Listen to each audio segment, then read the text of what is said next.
Isang mapagpalang araw ng linggo sa ating lahat. Ayan, maraming salamat po sa mga biyayang patuloy namin tinatanggap mula sa inyo, sa mga biyayang nahahawakan at hindi nahahawakan pero patuloy naming tinatamasa. Maraming salamat po.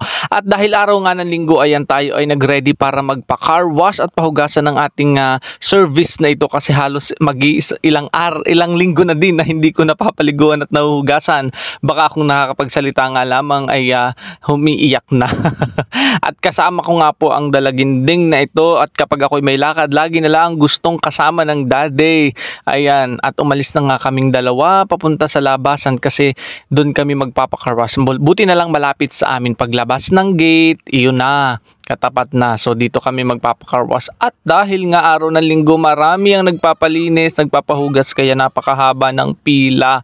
Ayan, halos 1 oras mahigit din kaming nakapila. At habang naghihintay, ayan, nagsa-cellphone ng kasama ko at ang daddy nagbibilang ng mga dumadaan na sasakyan dito.